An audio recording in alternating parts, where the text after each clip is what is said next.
For years, Oda has given us nothing when it comes to Monkey D. Dragon, the leader of the Revolutionary Army and Luffy's absent father. He is introduced to us as a shadowy figure at Loguetown, brief appearances at Baltigo that only deepened our questions, and for over 2 decades we were left wondering who on earth is this man, and why does the world government fear him more than any pirate alive? The recently revealed God Valley flashback changed everything. We didn't just get answers about Dragon's past, we got a complete picture of how a Marine cadet became the greatest threat to the global order. In this video, I'll be breaking down everything that there is to know about Monkey D. Dragon. We'll be covering his origins as a young Marine, his transformation during the God Valley incident, along with his connections to Shanks, his relationship with his estranged family, and ultimately his master plan that's been unfolding for 2 decades. So without further delay, here's my complete breakdown of Monkey D. Dragon. Dragon was born 55 years ago in the Goa Kingdom, the so-called most beautiful kingdom in the East Blue. His father was Monkey D. Garp, who joined the Marines a year before Dragon's birth at the age of 22. Right from the start, Dragon's life was defined by absence. Garp was building his career, chasing after pirates, establishing himself as a force within the Navy. Dragon grew up largely without his father present.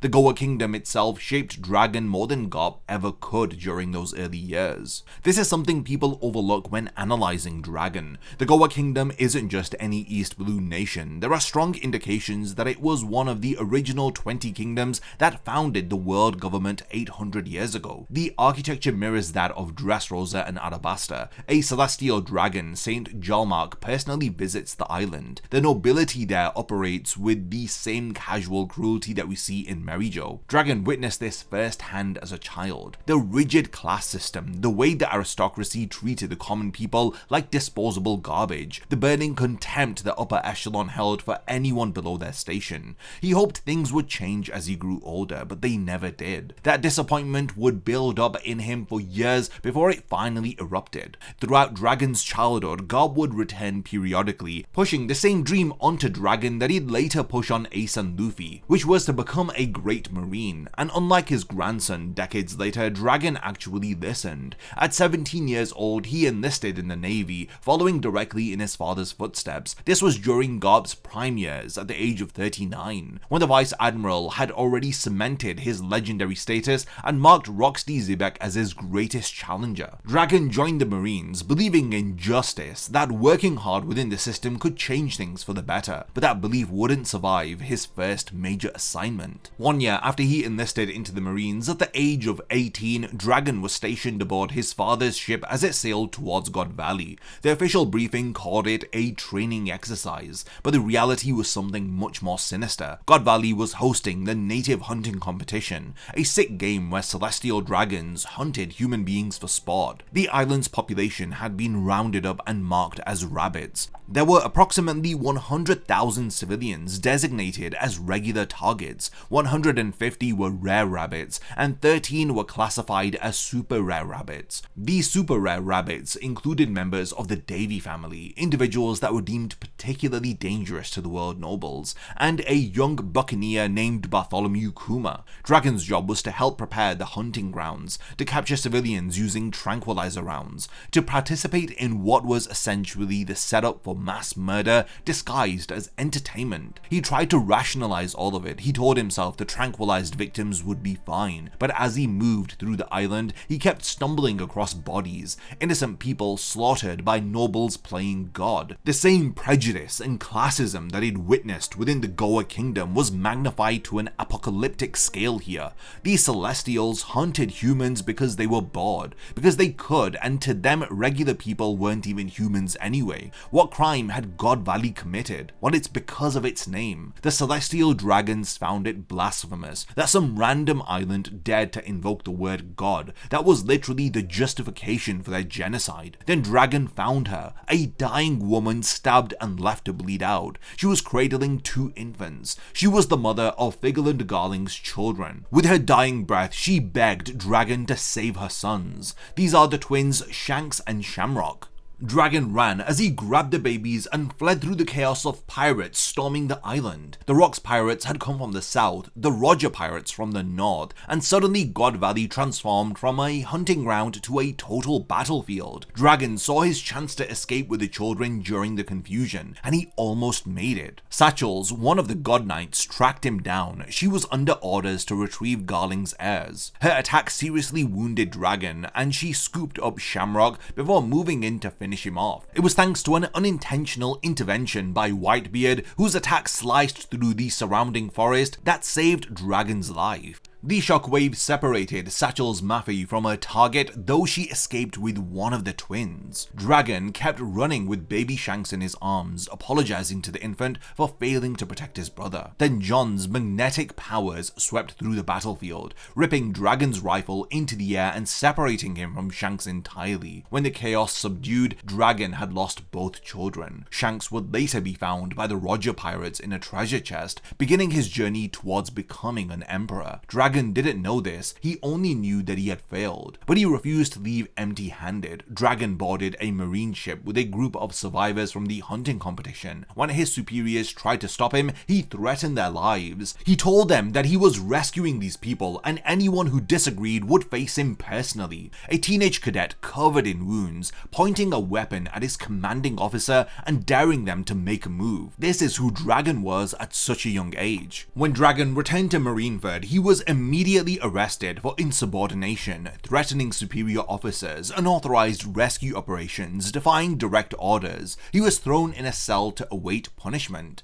Garp visited him there. Father and son were separated by iron bars and 20 years of growing apart from one another. Dragon told Garp that he was done, he was quitting the Marines, and then he said something that would define their relationship for decades. He despised his father. Dragon had watched the world government orchestrate a massacre of innocent people. He had seen Marines standing by as celestial dragons murdered children for points in a game. Meanwhile, his father was titled the hero of the Marines, the man whose reputation was being built on the ashes of God Valley. Garp didn't argue with Dragon. He didn't try to justify anything. He simply gave Dragon the key to his cell and let him walk away. He understood his son's rage, even if he couldn't share his path. The world government's actions at God Valley disgusted Garp too, but while Garp believed in changing the system from within, Dragon saw God Valley as proof that the system was beyond redemption. It could not be changed from within. You can't blame Dragon. He spent years searching for that justice that the Marines wore on their backs, but he never found any. After leaving the Navy, Dragon didn't immediately become the world's worst criminal. By the time that he was 30, Dragon had assembled a ragtag group called the Freedom Fighters. They were a poor excuse for a militia, as they weren't funded and had terrible equipment, so operating more like mercenaries than an actual military force. Dragon's Freedom Fighters caused protests. They started small uprisings. They drew enough attention to make newspapers and earn bounties, but they lacked the resources to directly oppose governments. Dragon tried recruiting Dr. Vegapunk during this period. The scientist refused. He saw the potential in Dragon's movement, but knew their lack of funds made meaningful progress impossible. Vegapunk needed resources to create anything worthwhile. The Freedom Fighters couldn't provide them. Then came Roger's execution. Dragon was there 24 years ago, watching from the crowd in Loguetown as the Pirate King died with a smile. He wore a cloak to hide his identity. The government was already hunting Dragon, but something about the moment must have affected him. Roger's death launched the Great Pirate Era, as it sent thousands of dreamers racing towards the Grand Line. With the realization that the world was changing, Dragon also needed to change with it. 22 years ago, O'Hara burned. The world government ordered a buster call on a small island of scholars. Their crime was researching the Void Century, trying to understand what happened 800 years ago. The Marines obliterated everything. The Tree of Knowledge, centuries of accumulated wisdom, it all went up in flames, and sadly almost every citizen died. Dragon visited the ruins a few months after the destruction. He went to pay respects to Professor Clover, an old acquaintance of his,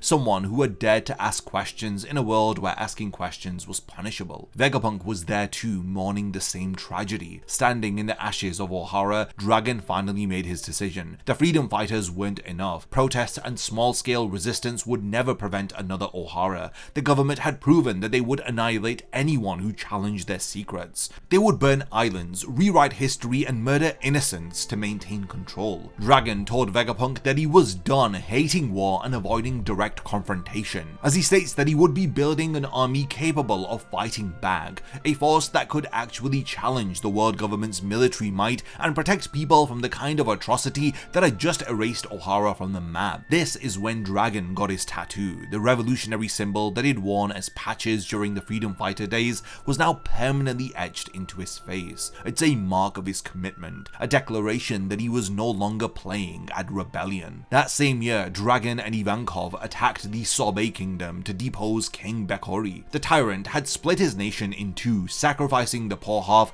to slavery while protecting only the wealthy portion that paid heavenly tribute. It was the Goa kingdom playbook all over again. Dragon and Ivankov drove Bekori out, achieved a successful revolution, and in the process recruited Bartholomew Kuma and Ginny to their cause. The freedom fighters officially dissolved, and in their place rose the Revolutionary Army, with Dragon, Ivankov, and Kuma as its three founding pillars. Each of them brought something irreplaceable to the organization. Ivankov was one of the two pillars of the freedom fighters before the full Revolutionary Army existed. The queen of the Kamabaka kingdom commands the Okama warriors and possesses the Hom no Mi, allowing complete control over hormones. Beyond compatibility, Ivankov brought intelligence. During time spent among celestial dragons as a slave, Ivankov studied their history extensively. This knowledge proved crucial when analyzing Sabo's reports about Imu. Ivankov immediately theorized the secret ruler's true identity and how they might have survived 800 years ago. Ivankov also serves as Dragon's conscience in some ways. The revolutionary leader keeps everything close to his chest, rarely discussing personal matters.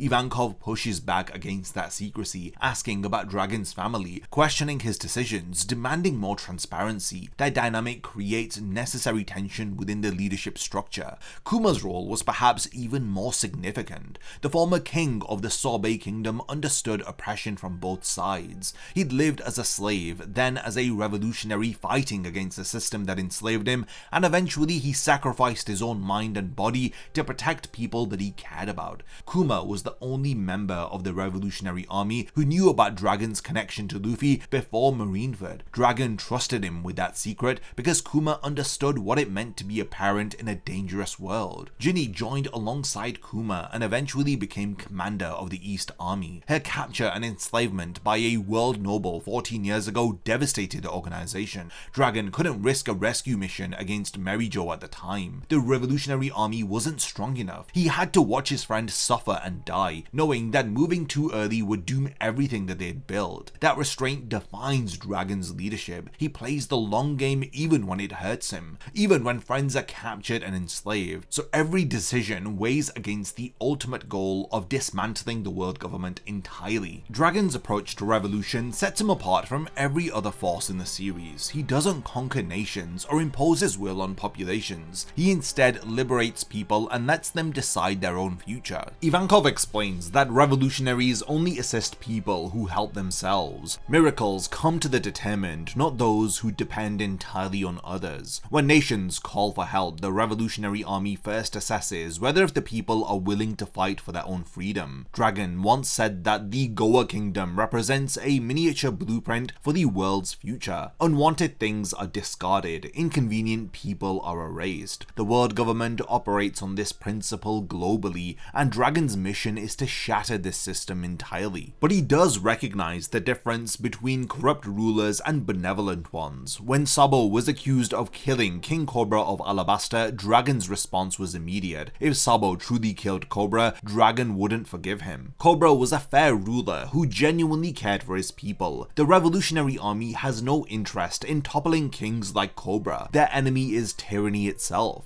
12 years ago, Dragon returned to the Goa Kingdom for the first time since leaving the Marines. His timing wasn't coincidental. A celestial dragon was scheduled to visit the kingdom, and Dragon knew exactly what the nobility of the kingdom would do to prepare. They ended up burning the Great Terminal. The mountain of garbage that people called home was set ablaze with everyone still inside. The nobles wanted to eliminate the eyesore before their precious guest arrived. The worst part is that they didn't warn the residents. Dragon arrived as it was happening. He found a young boy named Sabo crying in the streets, ashamed of his own lineage, begging anyone to help the people burning alive on the mountain. The boy's words struck Dragon deeply. Even someone born into privilege could recognize injustice when it stood before him. Dragon carved a path for survivors to flee the inferno, and he offered them something more, which was a chance to fight back. Those who wanted could board his ship and join the revolution. The very next day, Sabo tried to escape the kingdom by sea. A world noble's ship blew its tiny boat out of the water for the crime of sailing in front of their vessel. Dragon rescued the drowning boy, and he brought him aboard the Wind Grandma. Sabo then chose to stay with the revolutionaries rather than return to his family. Dragon directly trained Sabo for years after Hack ran out of things to teach him. The boy, who hated his noble blood, became the Revolutionary Army's chief of staff, second only to Dragon himself. In many ways, Sabo became the son Dragon could actually be present for, since circumstances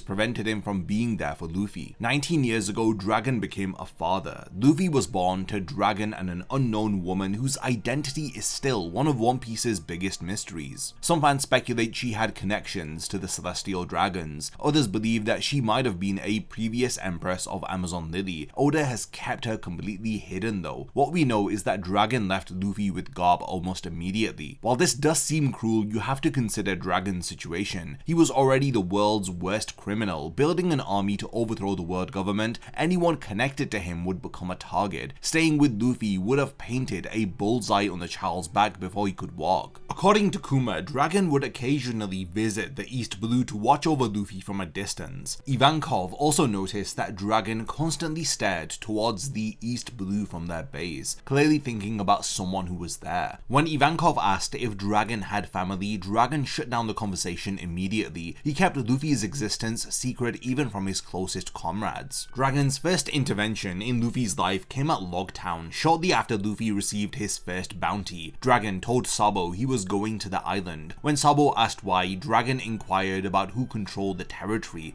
learning it was Marine Captain Smoker. The events at Loguetown are still partially mysterious. Buggy had Luffy on the execution platform, blade pressed to his neck, about to kill the rookie pirate in the same spot where Roger died 22 years earlier, and just like Roger, Luffy smiled. He accepted his fate completely without fear or regret. Then lightning struck. A bolt from the sudden storm hit Buggy's blade at the exact moment before it could touch Luffy's neck. The execution platform exploded as Luffy fell to the ground without a scratch. Dragon was there. A massive gust of wind blew away the Marines and created an escape path for the Straw Hats. Smoker confronted Luffy directly, pinned him down with his Logia powers, and Dragon intervened personally. He grabbed Smoker's weapon, stopped the Marine captain cold, asking, "What reason do you have to prevent a man from setting sail?" Smoker couldn't answer. Even though the world's worst criminal was standing in front of him, Smoker couldn't attempt an arrest. Something about Dragon's presence froze him in place. Dragon watched his son sail toward the Grand Line. "Go forth, you are free to live as you wish."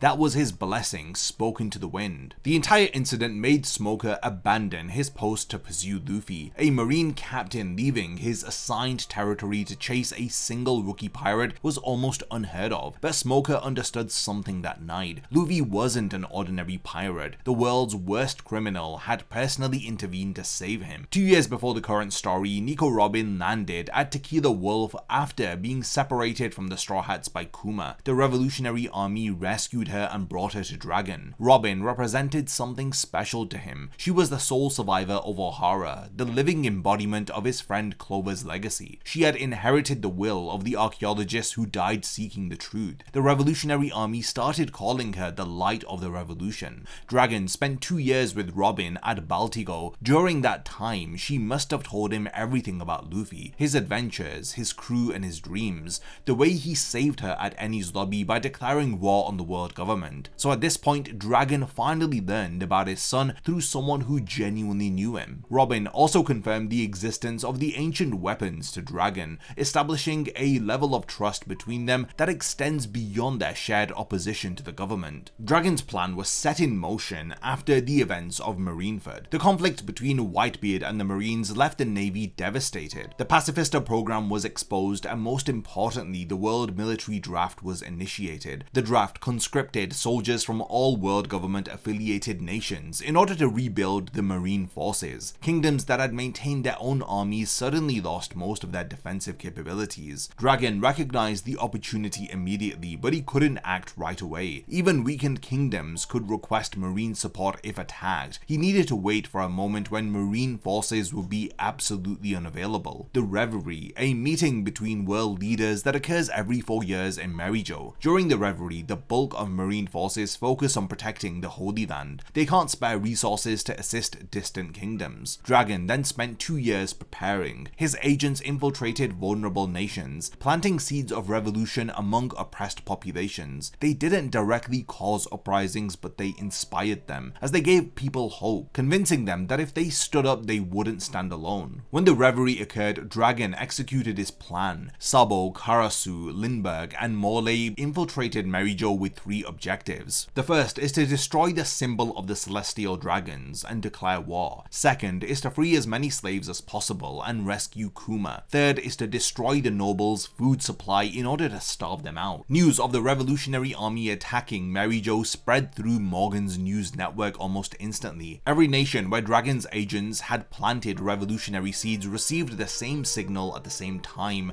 and thus the revolution had begun. 8 nations revolted at the same time. This included the Lulusia kingdom under King Seki. All of them rose up while marine forces were concentrated at Merijo, unable to respond. The revolutionary commanders also tied down 2 marine admirals, Fujitora and Ryugokyu. They were both present at the Reverie, forced to defend the Holy Land with severe restrictions on their power, because using full force attacks risked damaging infrastructure and harming world nobles. If even a single Celestial Dragon was injured due to collateral damage, those admirals would face severe punishment. Karasu fought Fujitora one-on-one. Morley battled Ryugokyu directly. Lindbergh oversaw freeing slaves through Merijo, using his technology to break their chains. And Sabo infiltrated a castle to find the keys that would unlock Kuma's restraints. All 4 of them escaped, Kuma was freed, and the slaves were liberated. The food stalls were destroyed, and the world watched as the Revolutionary Army did what no one had done in 800 years. They made the gods bleed. Sabo emerged from the Reverie as the Flame Emperor. The world government accused him of assassinating King Cobra and kidnapping Princess Vivi. Neither charge was true, but the accusations served Dragon's purposes. Suddenly, the Revolutionary Army's second in command was credited with killing a king in Merijo itself. To oppressed people across the globe, this represented hope. Someone had infiltrated the land of the gods and made them bleed. True freedom seemed possible for the first time in years. The title of Flame Emperor spread across the world, as Sabo became a symbol of resistance, whether if he wanted that role or not. The Revolutionary Army's membership began to swell. Nations that had been resistant to align with Dragon suddenly found the courage to commit. Dragon knew the truth. Sabo didn't kill Cobra, but what Sabo witnessed was far more significant than any assassination. When the Revolutionary Army's commanders returned, Sabo was missing. He'd separated from the group during the chaos and couldn't be located. Dragon waited, trusting that his chief of staff would find his way home. Days later, Sabo called from Lulusia Kingdom. He confirmed that he was innocent and didn't kill Cobra. He then started to explain what he exactly saw in Merijo, revealing that there was someone sitting on the empty throne. The call cut off as the Lulusia Kingdom was erased from existence. Dragon watched as an island full of people simply vanished. It was a weapon of unimaginable power that was deployed from the sky, reducing an entire nation to nothing. Sabo survived the attack as he had rescued citizens and evacuated before the attack, but he returned to Momoiro Island with knowledge that changed everything. He revealed that someone named Imu was sat upon the empty throne. The Gorosei answered to this hidden ruler, and Imu had personally ordered Cobra's death, which was then carried out by the elders themselves. Dragon and Ivankov pieced together the implications. Ivankov theorized that Imu might be Nerona Imu, one of the original 20 kings who founded the world government 800 years ago, potentially surviving through the perennial youth operation granted by the Opi Opinomi, thus meaning that someone from the Void Century itself was still ruling from the shadows. The weapon that destroyed the Lulusia troubled Dragon. Ivankov suspected Vegapunk might have built it, but Dragon immediately defended the scientist, insisting Vegapunk would never create something designed for mass murder. Whatever that weapon was, Dragon believed Vegapunk wasn't responsible for its creation. The question remained, if the weapon existed for over 800 years, then why deploy it publicly now for the first time? Dragon suspected that the Revolutionary Army's attack had destabilized things enough that Imu felt forced to act. They'd pushed the hidden ruler into revealing their existence and their power. The world might not know Imu's name, but they now knew that the world government possessed a weapon capable of erasing islands instantaneously. Now when it comes to Dragon's abilities and powers, they are largely mysterious, but we have enough evidence to piece together what he might possess. Strong wind gusts occur whenever Dragon appears during significant moments. Loguetown, the Great Terminal Fire, his ship Wind Grandma, the sandstorms that concealed Baltigo. This could potentially represent weather manipulation, a devil fruit power that Dragon secretly possesses. One thing is for certain, Dragon has demonstrated consistent ability to control atmospheric conditions. We need to now talk about Vegapunk's worldwide broadcast, which revealed the truth about the Void Century. The ancient world sank into the ocean. The islands that people live on are merely fragments of a lost continent. The world government has been lying about everything. Dragon had suspected as much. This is due to his connection to Clover, his knowledge of Ohara's research, and his general awareness of the world's hidden history, but hearing it confirmed changed the stakes entirely. Following Vegapunk's broadcast, Dragon addressed his revolutionaries with grim urgency. Some people who heard Vegapunk's message would act out of self-interest rather than peace. Land above the rising sea would become the most valuable resource in the world. Nations would fight each other for survival rather than uniting against their common oppressors. The Revolutionary Army needs to win before sea levels rise, before the world tears itself apart for scraps of land. As of now, Dragon and the revolutionaries have achieved more than anyone would have thought possible. 8 nations have successfully revolted. The celestial dragons are being starved out through continuous supply line disruptions. Sabo possesses knowledge of Imu's existence. Kuma has been rescued from slavery. The world knows that the Revolutionary Army is willing and able to attack Merijo directly. Dragon also received a call from Vegapunk's satellite Shaka before the Egghead incident, warning that Vegapunk would die soon. The scientist wanted Dragon to hear something important. We don't know the full contents of that conversation, but it implies Dragon may have additional information that we haven't heard yet. Vegapunk and Dragon shared a respect for Clover and the Ohara scholars. Whatever Vegapunk needed to pass along before dying, Dragon was the person he chose to trust it with. When Kuma suddenly teleported away from Momoira Island, Dragon was shocked but didn't pursue him. He trusted his old friend had reasons for acting independently. That trust proved justified when Kuma reached Egghead Island to protect his daughter Bonnie. Following Vegapunk's message, everything started to make sense. The Red Line's height explains why celestial dragons lived there. Safety from floods that consumed the ancient world. Dragon realized the purpose behind Tequila Wolf and similar construction projects.